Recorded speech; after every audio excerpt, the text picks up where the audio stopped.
All right. So let's do a couple like algebra examples trying to actually calculate this slope, this so instantaneous rate of change, this slope of the tangent line. So let's find the instantaneous rate of change where the function f of x is x squared plus 4. We'll do a parabola type, right? Shift it up by 4. We're going to do it at a particular coordinate. That's what we're doing in this section. So the coordinate here is 2, 8, right? So if I did f of 2, 2 squared is 4, 4 plus 4 is 8, right? This is essentially our value a and then f of a. Got it. All right. So the form, our slope of the tan at x equals a, so it should be our limit as h goes to 0. So it's f of a plus h minus f of a all over single h. There's a couple different ways that we can set this up. I mean, we could do it generically where it's,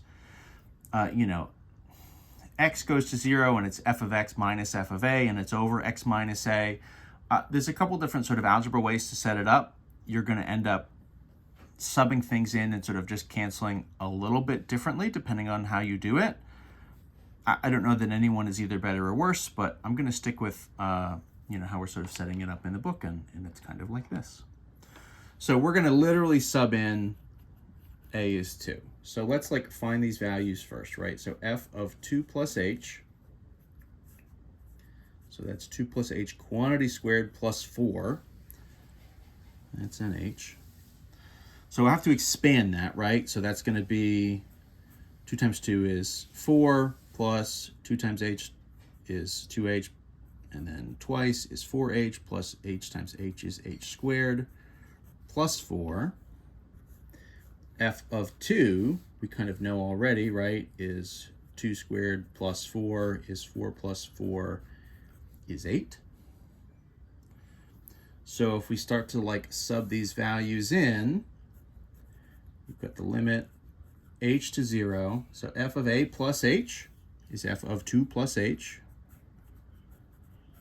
minus f of 2 all over h. I should know, right, just conceptually, right, in theory, as the h goes to 0, this is going to go to f of 2 minus f of 2 over 0. This would be 0 over 0. So this is one of these forms where we need to do some algebra. It's not just to sub it in and get the value situation.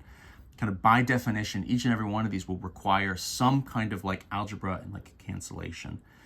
If we use this form, what we need to cancel out essentially every time is a single h from the denominator. This h on the bottom is the one that's kind of causing us problems. So if I'm going to just sort of sub in, this would be 4 plus 4h plus h squared plus 4. That's 8 plus 4h plus h squared, right? And then this is 8. So we'll go 8 plus 4h plus h squared minus the 8, which is f of 2, all over h. And the kind of standard algebra that will happen, if things are sort of behaving nicely, is you can see that, right? We'll kind of go 8 minus 8. Those are going to go away. Of course, we haven't done the limit yet. I shouldn't have. I've got to make sure we keep that limit in place. H to 0. And so this becomes the limit. H goes to 0.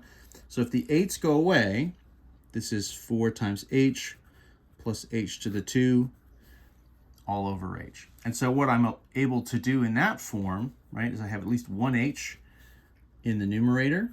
So I can go the limit. H goes to 0. So this is really h times kind of leftovers would be 4 plus another h. So just factor that h out. And then the idea, of course, right, is that the h from the numerator will cancel the h from the denominator. And then this becomes limit as h goes to 0, just simply 4 plus h, right? And then as this h goes to 0, that's going to give us just the value 4. So that's our slope. That's the slope of that tangent line at this particular point, right? So we're doing a specific slope calculation at one point. You can imagine something like a parabola, an x squared type function,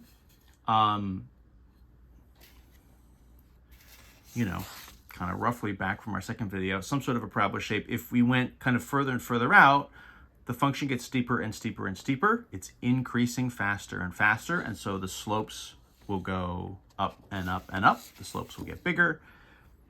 We're, you know, early-ish enough, right, at x equals 2, something like a slope 4 over 1, you know, steep, but it's not outrageous. Relatively early on. The second thing that we can do, we can even go so far as, like, once we have this information, we can also use point slope form of a line to get a full equation of the tangent line. So in theory, you know the slope is this. You know a point on the line, which would be 2, 8. That's essentially an x and a y value. So you can sub that into, you know, going back to the college algebra and trig, our equation of a line, if we use point slope form. So that form is y minus a y coordinate is the slope times x minus the sort of matching x coordinate. And so for us, that's going to essentially become y minus what would be f of a is this tangent line slope m tan of x minus whatever our like a coordinate is. So that means this is, in our example, this becomes y minus 8 is our slope, which is 4 times x minus 2. You know, if you want to take that and solve it for y, solve for y equals, you could do just a little bit more work. This would be right, 4x kind of minus 8.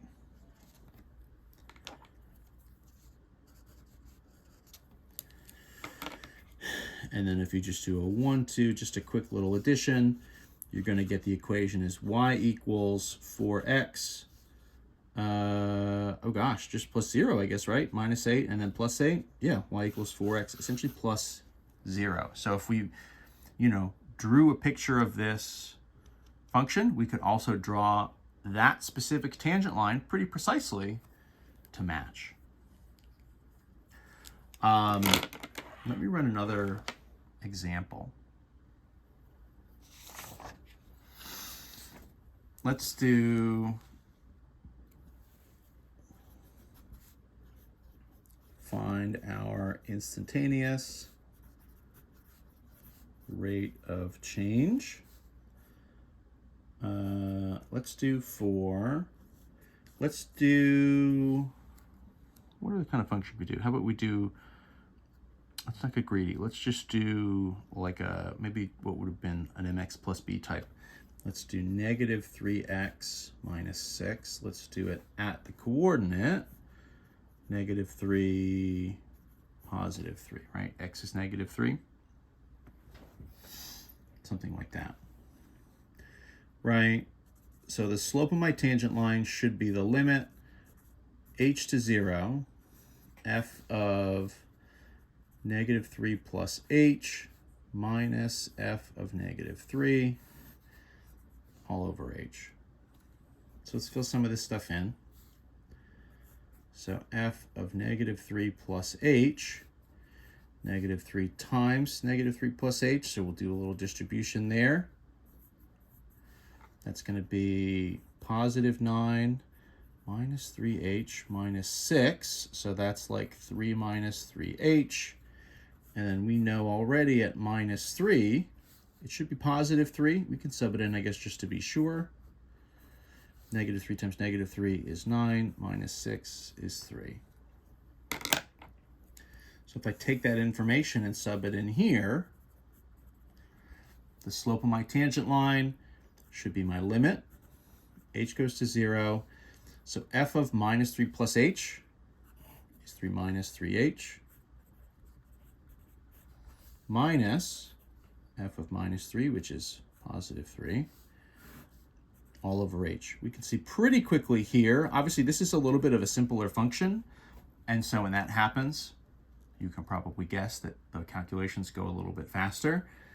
3 cancels 3, so this would be negative 3h over h, and so this reduces very, very fast. H is for h's, so this is the limit essentially of just a constant. Minus 3 is going to be our slope. So the slope is minus 3.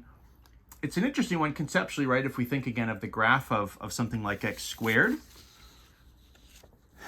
where it's a curve and it's sort of, you know, moving in you know, the movement is changing over time, where it's getting steeper or getting shallower. Something like, you know, an equation for, if I did just like a quick sketch, 1, 2, 3, 4, 5, 6, right? Something like, you know, y equals negative 3x minus 6 is out of frame. So that's in theory a straight line.